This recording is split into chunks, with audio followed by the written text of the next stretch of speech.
So good morning, everyone. So my name is Arafat. Let us spend some time discussing the fifth and the last part of the topic French Revolution.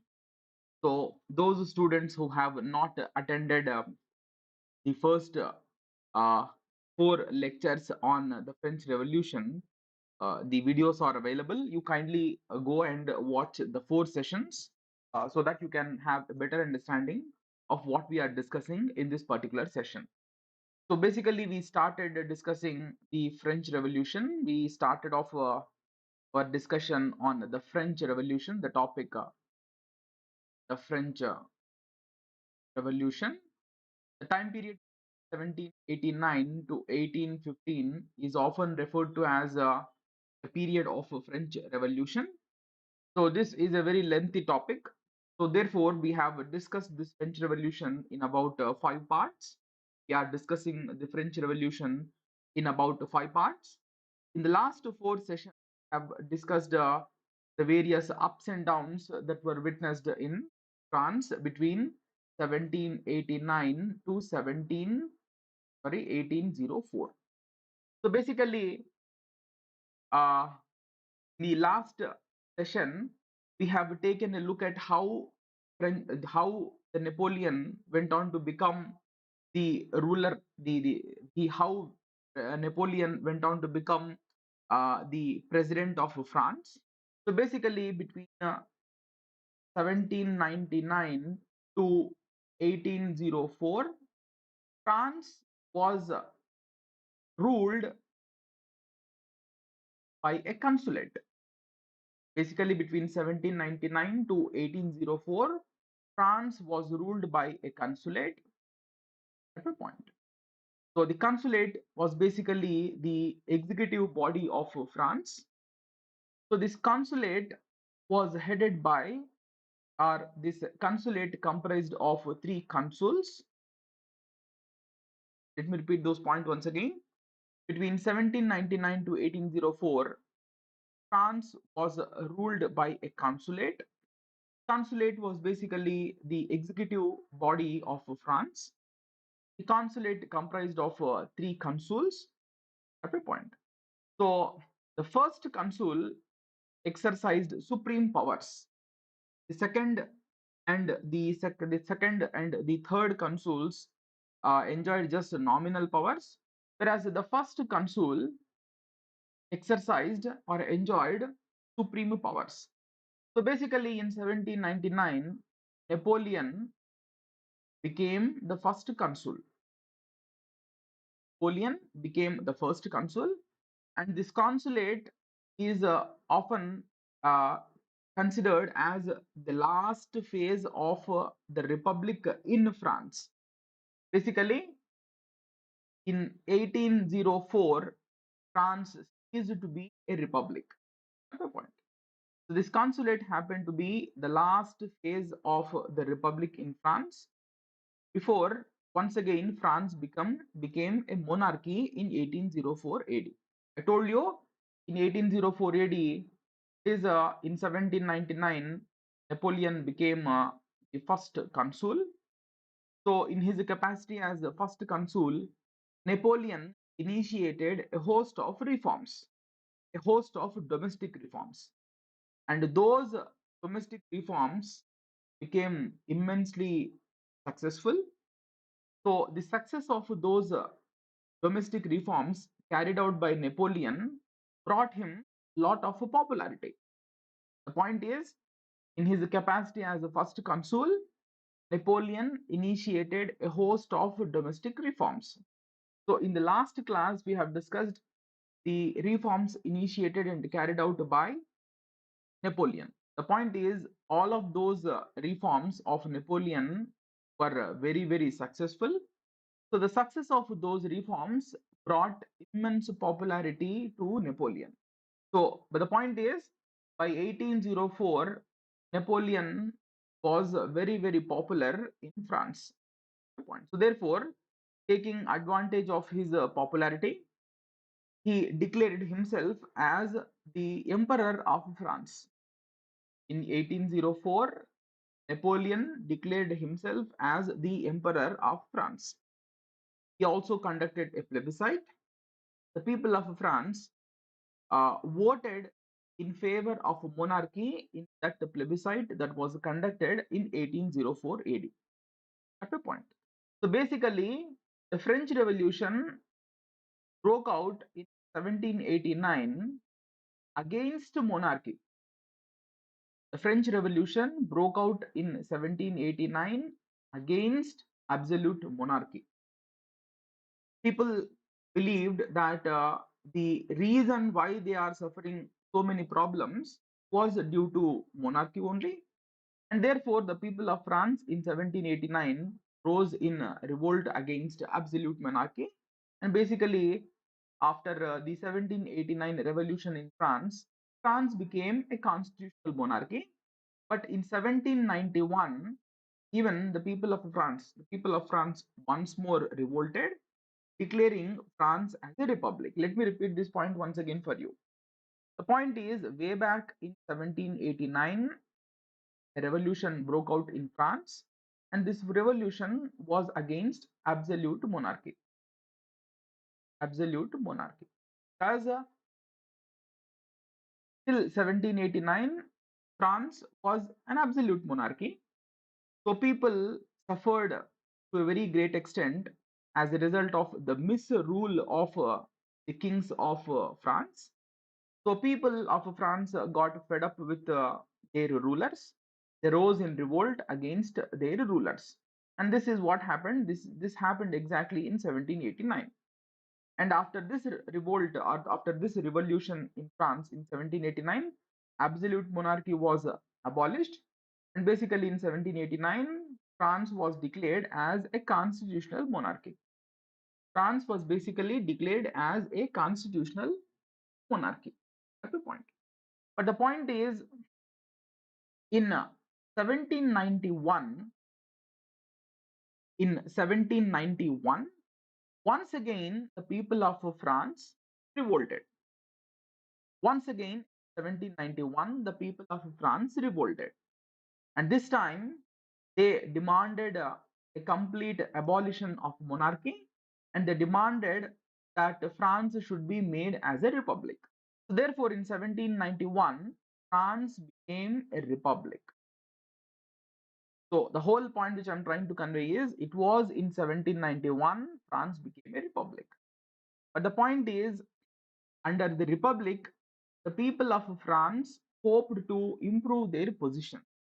Under the republic, people hoped that they will have enough freedom. The people of France hoped that all of their problems would come to an end under the republic. But quite contrary to their thinking, the people of France began to suffer more problems under the republic. The people of France began to suffer more violence under the republic. So that is what we have discussed in our last previous classes. At a point. So those who have not attended the previous classes, you may go and watch those sessions. At a point. So we have already discussed a phase in the French Revolution known as the Reign of Terror. The Reign of Terror between 1792 to 1795. So during this phase of the French Revolution, there was a lot of bloodshed in France. Large number of French people got killed during this phase of the revolution. That is the Reign of Terror between 1792 to 1795. So basically, the whole point which I'm trying to convey is, the people desired a republic because they believed that that was the only way of improving their position.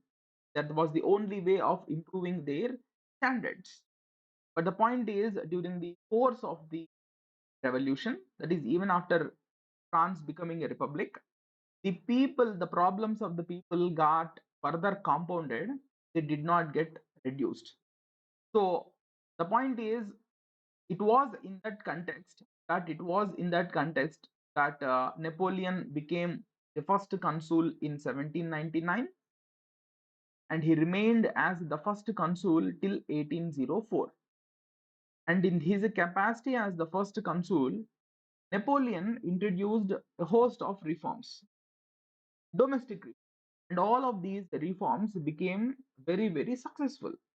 People were really happy with the Napoleon's rule. So, popularity of Napoleon by 1804 was at an all-time high. So, taking advantage of his popularity, Napoleon declared himself as the monarch. He declared himself as the ruler. He declared himself as an absolute monarch. So a plebiscite was conducted, and people, once again in 1804, people voted in favor of monarchy. So this is the point you all must understand. If a question is asked to you as to why the people of France who revolted against monarchy in 1789 once again voted in favor of monarchy in 1804. This point you have to understand. The people of France who revolted against monarchy in 1789, why did they once again agreed for the re-establishment of a monarchy in 1804? This is the point you must understand. That's the point. People voted in favor of monarchy because they were really fed up with almost 10 years or 15 years of revolution, because the revolution broke out in 1789. Until 1804, there were numerous revolts going on in France. These revolts and revolutions were causing a lot of bloodshed in France. There was a lot of disturbance in France. People desired nothing but peace and stability. And when that was promised by Napoleon, when that began to be promised by Napoleon in his capacity as a first consul, when he declared himself as the monarch of France in 1804 AD, the people of France did not object to him. In fact, people of France voted in favor of re-establishment of monarchy in 1804 AD. This is what happened. So we will now be discussing, I told you that the rule of Napoleon may be discussed in two categories. The rule of Napoleon may be discussed in two categories. One is the rule of Napoleon as the first consul, that is between 1799 to 1804. This is what we have discussed in our previous class. Now, we are now discussing the second phase of Napoleon's rule as Emperor of France between 1804 to 1815. So, we will now be discussing Napoleon's rule as the Emperor of France. This is basically the second phase of Napoleon's rule. The point. And this second phase of Napoleon's rule as the Emperor of France can be discussed in two sub-phases. The second phase has once again two sub-phases. One, Napoleon's rule between 1804 to 1807, and second, Napoleon's rule between 1807 to 1815. That's the point. So let us understand these two sub-phases of Napoleon's rule. Napoleon's rule as the Emperor of France. Basically, during the first phase, that is during the phase during his rule as the first consul of France, Napoleon initiated a host of reforms. At a point, so those reforms became very, very successful. As a result, he succeeded in consolidating his power in France. I told you that in his capacity as the first consul, Napoleon carried out a host of reforms at a point. So those reforms were very, very successful, and those reforms brought him popularity. And therefore, in his first phase as the first consul of France, Napoleon consolidated his power in France between 1799 to 1804. And after consolidating his power in home, he declared himself as the Emperor of France. Immediately thereafterwards, Napoleon started his aggressive foreign policy. That was in his second phase. So between 1807 to 1804 to 1807, Napoleon started off a very, very aggressive foreign policy. At a point. So the powers of Europe took note of this aggressive stand taken by Napoleon and formed a coalition known as the Third Coalition. So basically, the European powers took note of the aggressive stand taken by Napoleon and formed a coalition called Third Coalition. And this coalition comprised of England, Austria, Prussia, and Sweden and Russia. These are the countries. England, Austria, Prussia, Sweden, and Russia. These were the members of the Third Coalition, which was formed to fight against the aggressive foreign policy which Napoleon had initiated after declaring him as the Emperor of France. At a point. And to face this Third Coalition, immediately Napoleon started fighting wars. That is, as soon as Napoleon heard of the formation of the Third Coalition, Napoleon began taking steps to fight wars with the members of the Third Coalition. First, he declared a war against Austria. This is in 1805 AD. I told you in 1804 he became the Emperor of France, and thereafterwards he started initiating a very aggressive foreign policy, leading to the formation of the Third Coalition. And as soon as Napoleon heard about the formation of the Third Coalition, he began taking steps to fight wars with members of the Third Coalition. So, for example, Austrian campaign, because Austria was a member of a Third Coalition, and this campaign was carried out in 1805 AD. At a point. And this was a very successful campaign. In a very short time, Austria was defeated and a treaty was forced on it. You don't have to remember the treaty names here, but the whole point which I'm trying to convey is in this campaign, Austria was defeated, and under this treaty called as the Treaty of Pressburg, Austria agreed to surrender numerous of its territories to France. So, for example, Venice. Venice is basically a territory belonging to Austria. After this Austrian campaign, after the defeat of Austria at the hands of Napoleon, Austria agreed to hand over Venice to France. So basically, this Austrian campaign was a very successful campaign for Napoleon. Then, after defeating Austria, Napoleon turned his attention to the German speaking territories. You understand this point? German speaking territories. So back in those days, there were about 360 kingdoms in Germany. What we now call as Germany, back then, that is in the beginning of the 19th century AD, was divided into 360 kingdoms. You understand this point? What we now call as Germany in the beginning of the 19th century AD was divided into 360 kingdoms, all German territories. But of all these kingdoms, the powerful of these 360 kingdoms happened to be Prussia, not Russia, Prussia. At a point. So the point is, all these kingdoms, including Prussia, Prussia was powerful, but all the 360 kingdoms, including Prussia, were part of the union.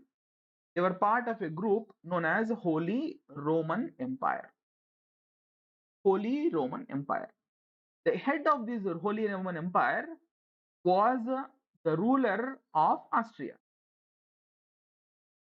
The ruler of Austria. Prussia was a powerful country, powerful kingdom, but the head of the Holy Roman Empire was not Prussia, it was Austria, because Austria was also a German speaking territory, but it was a different kingdom. Austria also had a large German population, but Austria was not part of the Holy Roman Empire. It was basically a different kingdom. But the point is, the ruler of Austria was traditionally regarded as the Holy Roman Emperor. Holy Empire. Basically, let me repeat this point once again. In the beginning of 19th century AD, what we now call as Germany was basically divided into 360 kingdoms.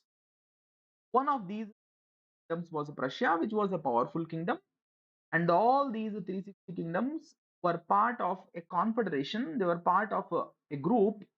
They were part of a union known as Holy Roman Empire.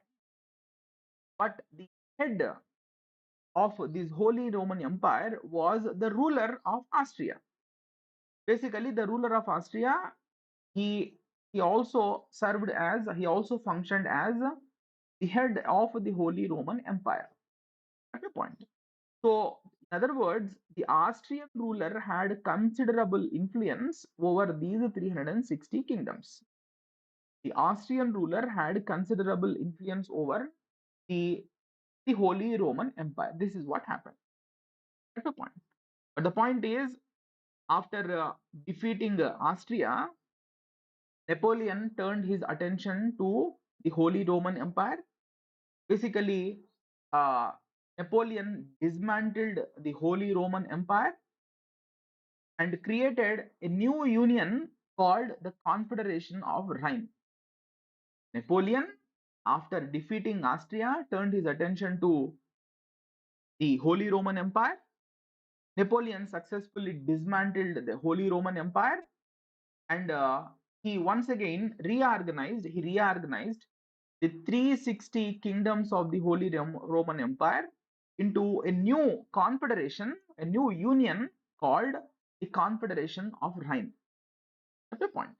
So basically, he declared himself, declared Napoleon, basically by doing so. So what was the outcome? So basically, the reorganization of these German territories greatly weakened Austria and Prussia's hold over the region, further increased French influence. So the whole point which I'm trying to convey is, by reorganizing the Holy Roman Empire, he basically dismantled the 360 kingdoms and created 16 large kingdoms in Germany. These 360 kingdoms were dismantled and clubbed together into only 16 kingdoms. These 16 kingdoms were now declared as a part of a new confederation known as the Confederation of Rhine. This is the Confederation of Rhine. And now, the French ruler Napoleon declared himself as the head of the Confederation of Rhine. Earlier, who was the head of the Holy Roman Empire? It was Austria. But he successfully dismantled the Holy Roman Empire, clubbed these 360 kingdoms into 16 large kingdoms, created a new union for these 16 kingdoms called Confederation of Rhine, and declared the French ruler, that is Napoleon, declared himself as the head of the Confederation of Rhine. So by doing so, he effectively weakened Austria and Prussia's hold over the German-speaking territories, and thereby he also successfully increased the French influence over the same region. So this was his second move. So whole point is, in 1806, Confederation of Rhine was created, and after the Confederation of Rhine, after the creation of the Confederation of Rhine, basically France had considerable influence even over the German-speaking territories. That is what happened. Thereafterwards, in same year 1806, Napoleon turned his attention to Prussia. I told you one of the powerful kingdoms of the Holy Roman Empire happened to be Prussia. So after the creation of the Confederation of Rhine, immediately Napoleon turned his attention to Prussia. So in a very brief campaign that followed, Prussia was also defeated. Prussia was defeated, and thereafterwards, Prussia collapsed as a military power. So basically, Prussia was a powerful kingdom of the Holy Roman Empire. First, the Holy Roman Empire itself was uh, it was disbanded, but now in 1806, Napoleon turned his attention to Prussia. Prussian ruler was defeated. So after this, Prussia declined as a military power. Thereafterwards, he turned his attention to Russia. This Napoleon turned his attention to Russia, So he fought a war with Russia in 1807 AD. In this war, Russia was brutally defeated, and thereafterwards, France entered into a treaty with Russia known as the Treaty of Tilsit 1807 AD. Remember this point? Treaty of Tilsit 1807 AD. Take a look at the provisions of the Treaty of Tilsit 1807 AD. First provision says Russia. The point is, in this Russian campaign, Russia was defeated, and thereafterwards a treaty was reached known as the Treaty of Tilsit 1807 AD. Take a look at the provisions. Russia shall be restored without any loss of territory. Basically, Napoleon promised that even though Russia got defeated, no territory of Russia will be taken away or taken over by the French. Russia shall be restored without any loss of territory. This was promised by Napoleon. But take a look at the second. Here, you remember, in third campaign, Prussia was defeated. Now, come to this particular provision of the Treaty of Tilsit. Russia shall recognize two kingdoms created in Prussia.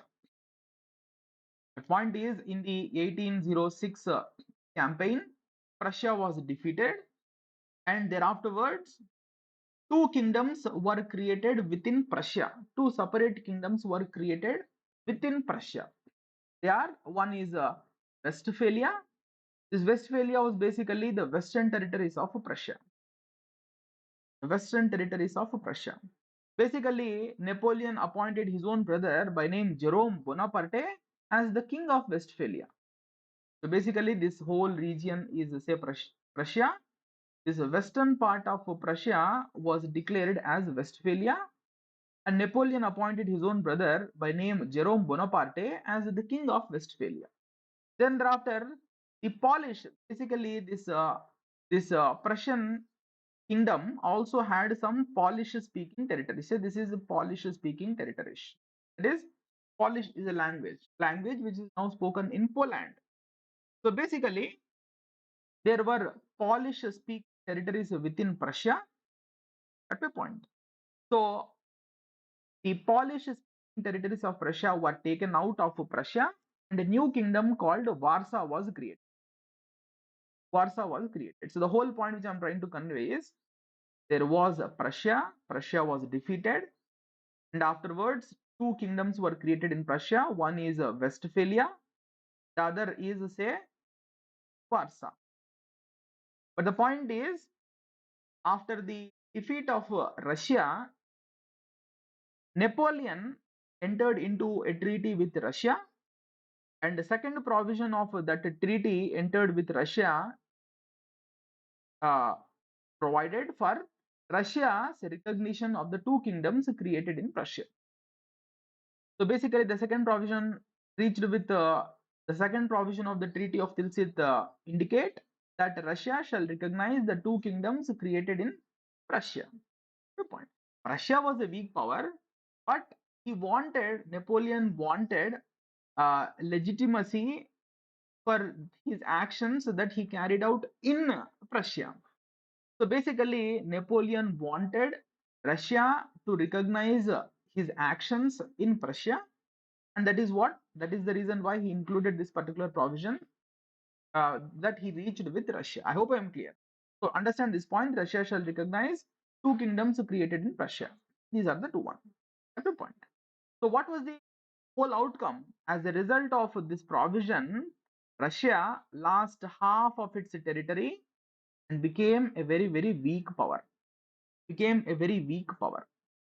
Not Russia. Russia lost half of its territory and became a weak power.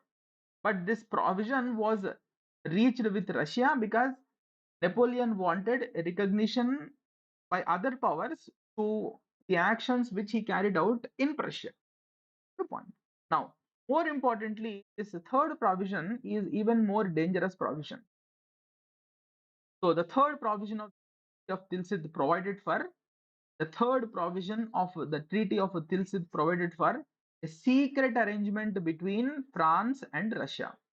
It provided for a secret arrangement between France and Russia. What is that secret arrangement? according to this arrangement, France shall exercise influence over Western Europe and Russia over Eastern Europe. Basically, in the Treaty of Tilsit, both of these European powers, that is France and Russia, agreed to partition Europe between themselves, and they agreed to exercise influence in two different areas. France shall exercise influence in Western Europe, and Russia shall exercise influence in the Eastern Europe. This was basically a secret treaty. So basically, Napoleon wanted a sanction to uh, a sanction to the aggressive activities which he was going on. Basically, Napoleon was carrying out very aggressive acts in France. So basically, he wanted the other major European power, that is Russia, to recognize his violent, uh, recognize his what should I say? He basically Napoleon basically wanted the other major power of Europe, that is Russia, to recognize uh, the the the the aggressive activities which he was carrying out in France. I hope I am clear. So the whole point which I'm trying to convey is, uh, let me see whether we can, in next class onwards, I will be providing you with my Telegram channel. In that Telegram channel, I will be posting the PDF. Fine, you can download the PDF maybe from next class onwards. So this is what happened. So what is the whole point which I'm trying to organize? The whole point which I'm trying to convey is, take a look at what happened. Napoleon during his second phase of rule as the Emperor of France carried out a very aggressive foreign policy. This aggressive foreign policy resulted in the formation of a third coalition. So you know the countries of third coalition, and immediately Napoleon started fighting wars with the countries of the third coalition. So for example, he fought and defeated Austria. He fought and defeated the kingdoms of Germany. Then he fought and defeated Prussia. He also defeated Russia. And thereafterwards, he entered into a peace treaty with Russia known as the Treaty of Tilsit. It was peace treaty in a way. Russia was not humiliated after this defeat. Rather, Napoleon wanted the help of Russia. Napoleon basically entered into compromise with, because he knew very well that he cannot afford to fight with the big powers like Russia. Of course, he defeated Russia, but he did not want to humiliate Russia. He entered into a peace treaty with Russia known as the Treaty of Tilsit. So the whole point which I'm trying to convey is, after the Treaty of Tilsit, Napoleon was at the height of his power in Europe, because after the Treaty of Tilsit, there was not one single country of continental Europe uh, who could challenge the rise of France. Forget about England. England is an island nation, but after the Treaty of Tilsit, there was not one single country of continental Europe which could challenge the rise of Napoleon and France. This is exactly what happened after the Treaty of Tilsit. So the whole point is, after the Treaty of Tilsit, Napoleon, France was at the peak of its power. At a point, they had considerable, they had grown, they had become very powerful at a point, because Napoleon had complete control over the German speaking territories, because he was the head of the Confederation of Rhine. So he appointed one of his brother by name Jerome Bonaparte as the king of Westphalia, that is a part of Prussia. He also, by this time, he also entered into a peace treaty with Russia. So therefore, the threat to France from Russia also came to an end. So by 1807, that is after the Treaty of Tilsit, France was at the peak of its power. Napoleon was at the peak of its power. That's the point.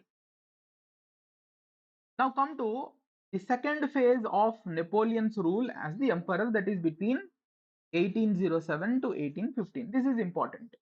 Now we are discussing Napoleon's rule as the emperor between 1807 to 1815. So I told you after the Treaty of Tilsit, Napoleon Bonaparte stood as the supreme power in the continental Europe, with only Britain remaining undefeated. So the only power of the third coalition which remained undefeated was Britain, except Britain. Except Britain, all other powers of third coalition were either defeated or they withdrew from the third coalition. This is what happened. That's the point. So the only power, so after the Treaty of Tilsit, the only power of the third coalition that remained undefeated was Britain. That's the point. So therefore, Napoleon was very determined to defeat even Britain. Let me repeat. Therefore, Napoleon was very determined to even destroy Britain. But Napoleon knew very well that a direct attack on Britain is not possible because Britain had a far more powerful navy than that of France. So Britain back in those days had a very powerful navy, had a very advanced navy. So therefore, Napoleon realized very correctly that carrying out a direct attack on Britain is next to impossible. At a point. Therefore, Napoleon came up with a strategy of indirectly harming Britain. So Britain, the point is Napoleon knew very well that carrying out a direct attack on Britain is not possible at all. And having realized this, Napoleon came up with a plan to destroy Britain economically. Napoleon came up with a plan to destroy Britain economically through a system what became popular as a continental system. Continental system. So let us understand what this continental system. So in simple terms, the point is Napoleon very often referred to Britain as a country of merchants. Napoleon very often referred to Britain as a country of merchants. So Napoleon believed that Britain's prosperity was directly a result of the large trade and commerce which it was involved in.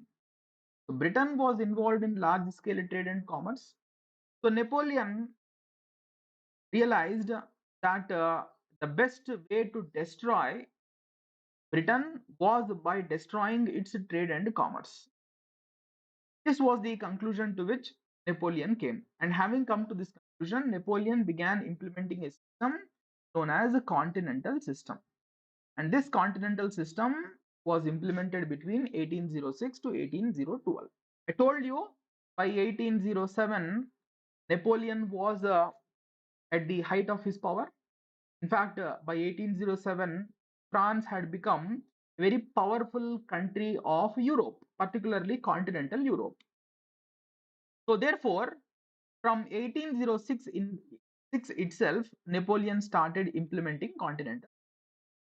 So basically, under this system, Napoleon ordered for the blockade of the ports. Basically, under the system, Napoleon ordered the closure of the ports of continental Europe to the British ships. What is this continental system? Continental system, I clearly told you that Napoleon always argued that the prosperity of Britain was directly a result of the large scale trade and commerce in which Britain was involved in. So therefore, Napoleon came to the conclusion that the best way to destroy Britain was not by attacking Britain, but by destroying its trade and commerce. It was in that context he came up with a system known as a continental system. So what is continental system? Under the continental system, Napoleon ordered the closure of the ports of continental Europe the ports, the seaports of the continental Europe to the British ships. In simple terms, he ordered the continental countries of Europe to have no economic relations with Britain. Basically, why and how come he could issue such orders? I already told you, by 1807, Napoleon was at the height of his power. Napoleon and France became very, very powerful by 1807. They became powerful because of the, the successive victories in wars in Europe till 1807. What wars? For example, Prussia was defeated at a point. The German kingdoms were defeated and clubbed together into a new union. Then an agreement was also reached with Russia in 1807.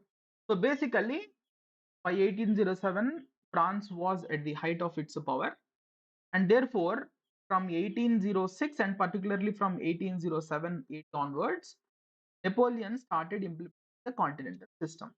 Basically, under the system, he ordered the continental countries of Europe not to have any kind of trade relations with Britain. He, in fact, ordered for the closure of the ports, PORTS, seaports of the continental Europe to the British ship. Basically, he ordered that no British ship should come and land in the ports of the continent. This was an order which Napoleon had started passing from 1806 AD onwards. This is what happened. I hope I am clear. Because he came up with this continental system to to basically economically to cause economic damage to Britain. That was the objective with which he came up with this system. That's the point. So the point is, what was the impact of the continental system? The point is, of course, as a result of this continental system, Britain suffered immensely because the entire trade of Britain had come to a halt, and therefore Britain suffered greatly as a result of this continental system. But this continental system also began to create economic difficulties in various countries of continental Europe. The point is, this continental system indeed caused great economic loss to Britain, undoubtedly, but this continental system also began to uh, cause economic loss. It also began to greatly harm countries of continental Europe. This was because many countries of continental Europe were heavily dependent on Britain for their existence. So this continental system began to create a shortage of goods in the continental countries of Europe. Point is, Napoleon issued orders for the blockade of the ports of the continental Europe to the British ships. That's all right. But the point is, this continental system began to cause a great shortage of goods in the countries of the continental Europe. That's the point. So it began to cause great shortage of goods because the countries of continental Europe were heavily dependent on Britain for their existence. They were purchasing large quantities of goods for their use. But this continental system began to cause a great shortage of goods in various countries of continental Europe. And therefore, many countries of continental Europe began to defy the orders passed by Napoleon. Many countries of Europe began to uh, began to uh, defy the continent. They began to uh, they began to they began to defy. That is, they began not they refused to accept the orders of Napoleon. At a point, so when the people of the point is, when this shortage of goods began to cause a great trouble, the various countries of continental Europe began to defy the continental system. They basically refused to implement the continental. Out of anger, out of anger, uh, And as a punishment, Napoleon started declaring wars on various countries of continental Europe. I hope I am clear. So when the countries of continental Europe refused to implement the continental system, immediately Napoleon started declaring wars on such countries. So for example, in 1808 to 1814, Napoleon fought what is known as a Peninsular War. The two countries of Europe, one is Portugal, second is Spain. So basically, between 1808 to 1814, Napoleon fought what is known as Peninsular War with two countries of continental Europe. One is Portugal, the other is Spain. Why? Because Portugal refused to implement the continental system, and therefore Napoleon invaded Portugal, and the fighting went on till 1814. It all began in 1808. It went on till 1814. How about Spain? Spain was basically an ally of France. The reason why Napoleon invaded Spain is altogether different. Spain was basically an ally of France at a point. But by about 1807 AD, there was a lot of political instability in Spain. Spain was an ally of France. It was, in fact, implementing the continental system. But by 1807, there was a lot of political instability in Spain. Basically, the ruler of Spain was one Mr. Charles IV, but he was a very weak and unpopular ruler. And this Charles had a son by name Ferdinand VII. So the point is, Ferdinand VII and Charles IV, the fighting for the throne began between the father and son. Father is Charles IV and son is Ferdinand VII. So uh, both began to. The point is, uh, a dispute broke out over the throne. Basically, Charles, the Ferdinand VII, who happened to be the son of Charles IV, wanted to become the ruler, and this resulted in the outbreak of a conflict between the father and the son. And to settle this dispute, Napoleon called for a mediation. To settle this dispute between the father and the son, Napoleon, in fact, took the initiative and started mediating between the father and the son. In fact, he called for a mediation meeting to France. Basically, Napoleon called for a mediation meeting that was conducted in a place known as Bayonne, is the name of a city in France. But the point is, in this meeting that was conducted in 1808, Napoleon forced both Charles and Ferdinand to abdicate the throne. And thereafterwards, immediately in the same year, he appointed his another brother by name Joseph Bonaparte as the king of Spain. So let me cut short the whole story.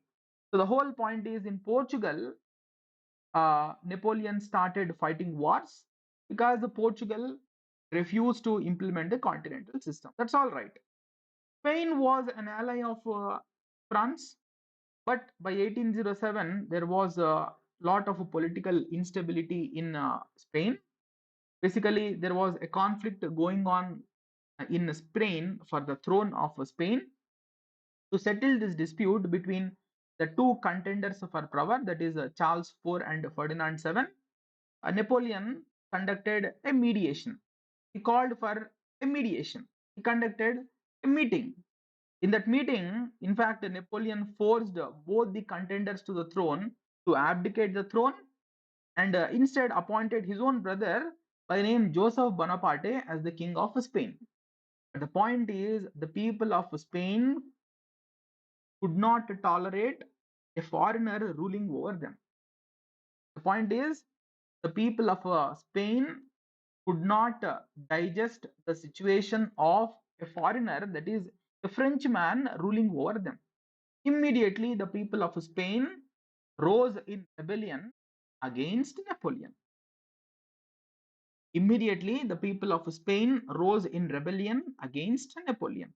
And by this time itself, protest or wars, fighting was going on between Portuguese and France. So immediately these Spanish people also gave their complete support to the Portuguese. So basically the Spanish, the people of Spain, the people of Portugal joined hands and unitedly fought against and unitedly fought against France. This is what happened. So the point which I'm trying to convey is, one, Napoleon started implementing continental system, but many countries of Europe they began to they refused to implement the continental system. In retaliation, Napoleon started declaring wars against such countries which refused to implement the continental system. First such war was what we call as the Peninsular War, which was fought between 1808 to 1814. So in this Peninsular War, basically Peninsula, this is the Iberian Peninsula. You must be knowing about this peninsula, that is Iberian Peninsula. So this war was fought in the Iberian Peninsula, hence it is called as the Peninsular War, fought between 1808 to 1840. You don't have to remember this entire story, but the point is, in this Iberian, in the Peninsular War, Napoleon mostly fought with two countries. One is Portugal, the second is Spain. That's the point. And this fighting went on for about 6 years, 1808 to 1814, and as a result, France was France was losing a lot of money in this war. This Peninsular War was causing a lot of money to France and Napoleon. At a point, so this war was resulting in a financial drain to France. Then in 1808, Napoleon even invaded the papal territories and occupied it.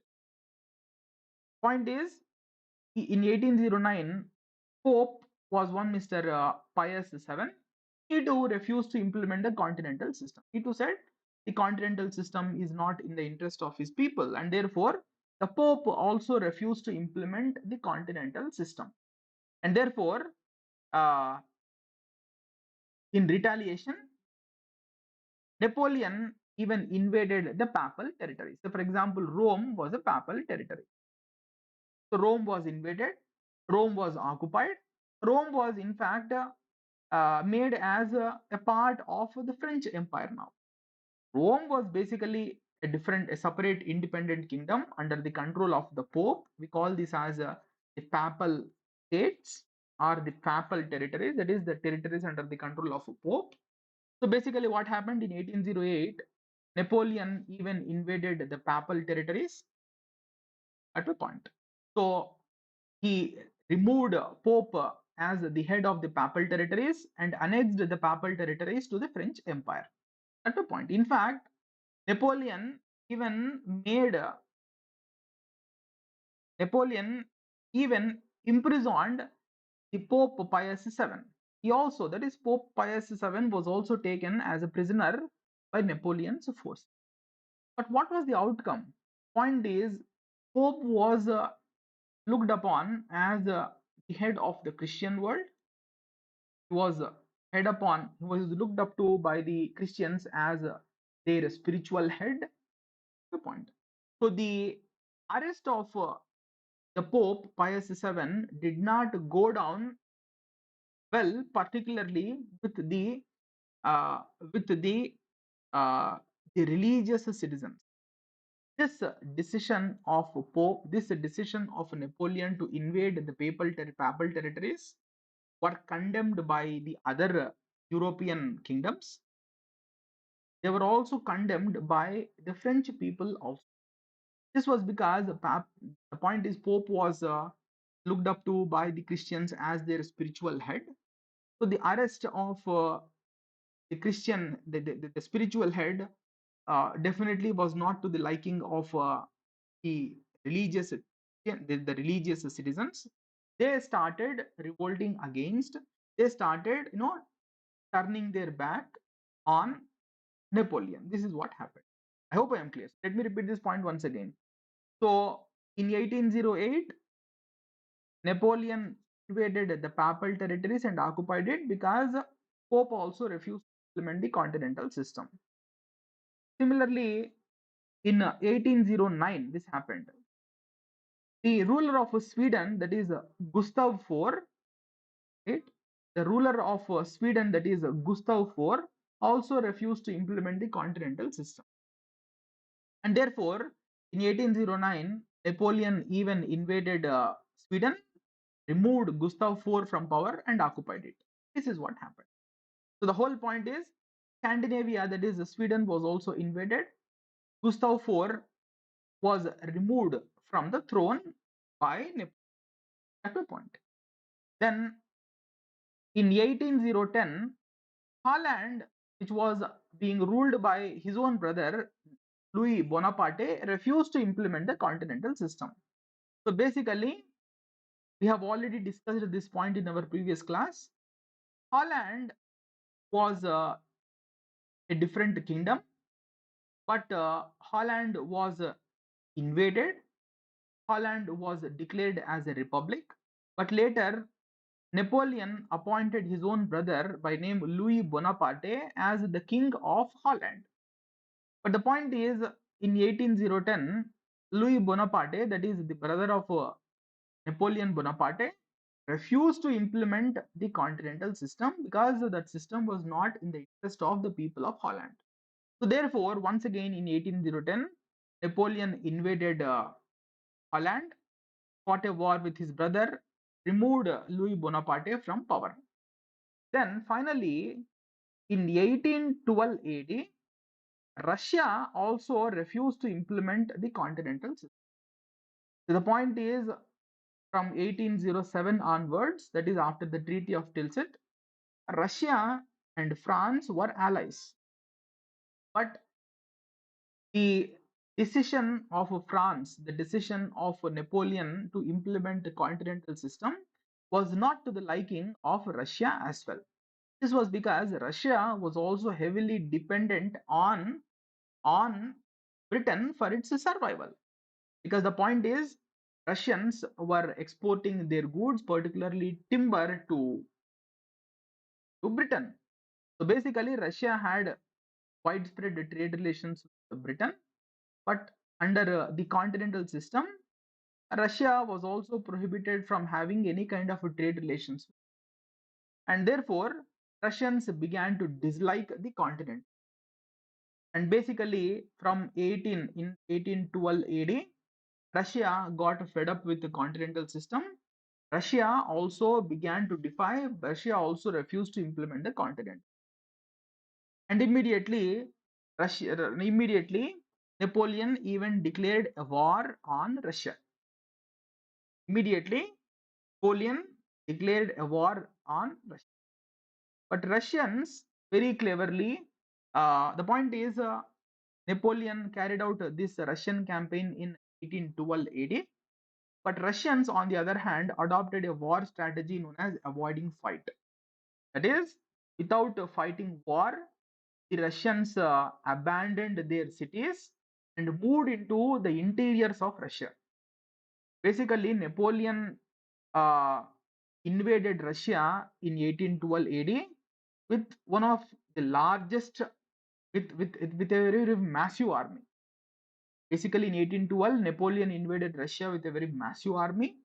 But the Russians, on the other hand, adopted a strategy known as avoiding fight, which only means that they basically began to abandon their cities and moved into the interiors of Russia. When the French army reached Russia, when the French army reached Moscow, there was none living in Moscow. The French troops could not find any people in Moscow. In fact, the French troops also did not have enough to eat in Moscow. So this is what we mean by avoiding fight. So the point is, this Russian campaign of Napoleon turned out to be a disaster. We repeat, this Russian campaign of Napoleon carried out in 1812 turned out to be the worst disaster. The point is, thousands of the French people were sent to Russia. But the point is, these thousands of people who were sent to Russia died. They died. The French soldiers died not because of war. They died unable to cope up with the harsh winter conditions of Russia. So the whole point which I'm trying to convey is Napoleon declared a war on Russia, but when the French troops reached Russia, they could not find any people living in the cities. In fact, all the people they have left the cities and went into the interiors of Russia. So the point is, the French soldiers also could not find any food to eat. Moreover, winter broke out, and as a result, unable to cope up with the harsh winter condition, thousands of soldiers died. They died not because of war, they died unable to bear with the harsh winter conditions. So basically, this campaign carried out by Napoleon against Russia ended up in a disaster for France. This is the point. Now take a look at, you don't have to mention about all of these stories while writing answer. The whole point which I'm trying to convey is you have to remember only one point. The point being, Napoleon came up with a system called continental system to cause economic harm to Britain. You have to explain what continental system is, and thereafterwards the point is the various countries of continental Europe refused to implement the continental system because the continental system was creating lot of scarcity of goods in their respective countries. So when the countries of continental Europe refused to implement the continental system, Napoleon started declaring wars. And these wars were turning out to be very, very costly wars. Say, for example, how many wars he fought? He fought wars in he fought wars with Portugal, Spain. He fought wars with the Pope. He fought war with the ruler of Sweden. He fought war with Holland, Russia. But this Russian campaign ultimately turned out to be one of the worst disasters for Napoleon, because it was after this Russian campaign the strength of the French army decreased to half. After this Russian campaign, the strength of the French army had virtually decreased to half, came down to half. Indicates that large number of Russian soldiers died in this Russian. That's the point. So after this disastrous Russian campaign, repeat, after this disastrous Russian campaign, the powers of Europe came together and formed one more coalition known as the Fourth Coalition.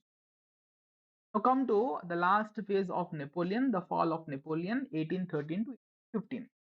So after the failure in Russia, the European powers came together and formed one more coalition known as the Fourth Coalition. The Fourth Coalition comprised of Russia, Prussia, Austria, Sweden, United Kingdom, Spain, Portugal. All of these countries came together and formed another coalition known as the Fourth Coalition. And this Fourth Coalition resulted in the outbreak of a war with France. In fact, many battles were fought. One of the important battles that was fought between the Fourth Coalition and France was a battle known as Battle of Leipzig, otherwise known as the Battle of Nations. The Battle of Leipzig or Battle of Nations, fought in the year 1813.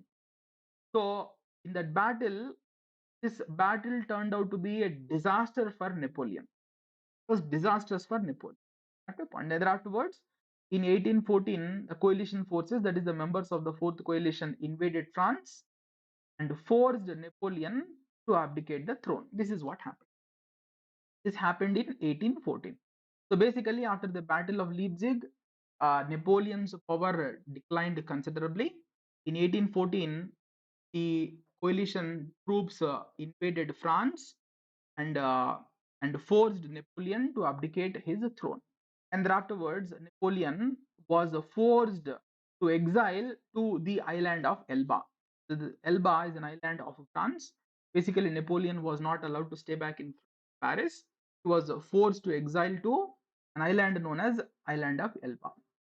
But in 1815, Napoleon escaped from Elba, appeared in Paris, Once again, he tried his best. The point is, in 1815, Napoleon escaped from Elba at a point and returned to France. That is, he returned to Paris at a point.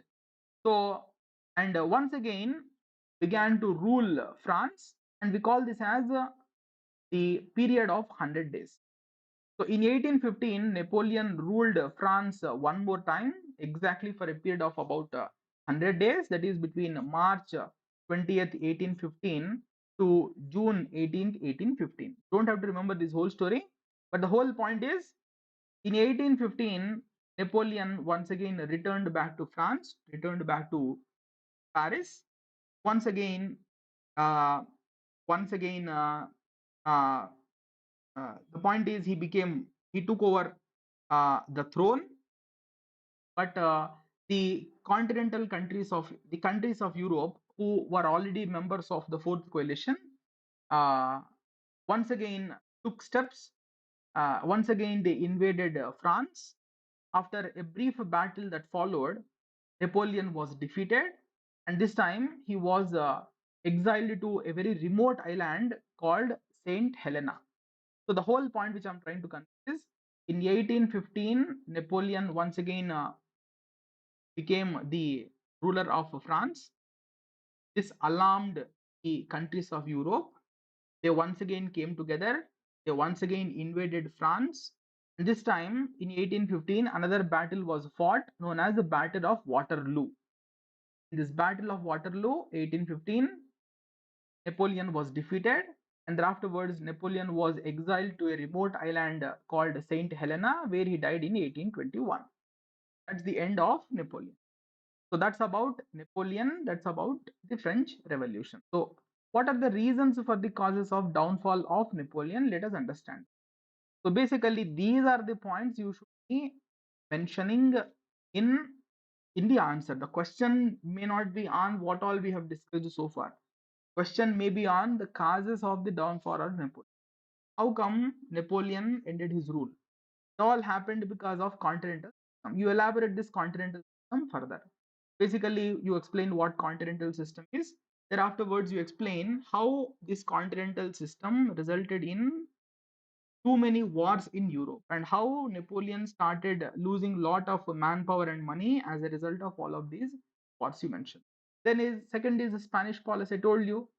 So the point is, the people of Spain were unable to digest the fact of they being ruled by a foreigner.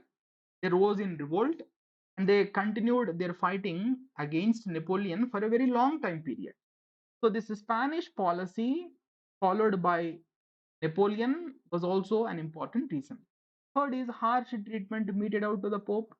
So basically, this harsh treatment meted out to the Pope made many people of France itself revolt against Napoleon, because the Pope was looked up to by the religious Christians, the religious individuals. Hope I am clear. So the people of the religious citizens of France, they too began to find fault with Napoleon. The people of Europe also began to find fault with Napoleon. They too turned against Napoleon.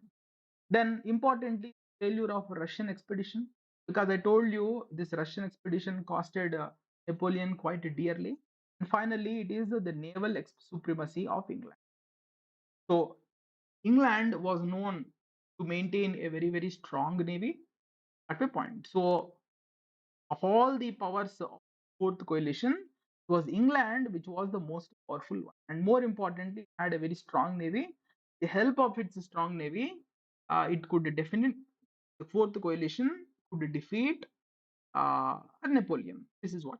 So these are the points which you should be. You can mention them. Your answer will be complete. Fine. So that's all about the French Revolution. Of all the topics of modern world history, this is the perhaps the only topic which requires uh, some time for discussion. The other topics, they are not very complex; they can be understood quite easily. But this is perhaps the only topic which requires uh, which requires a lot of time. Point.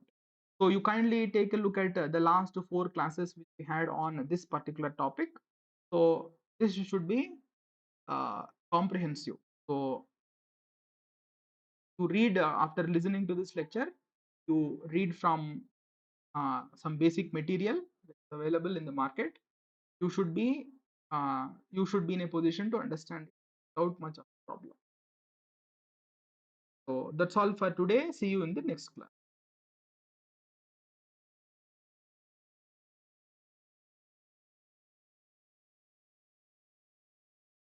See you in the next class. Fine.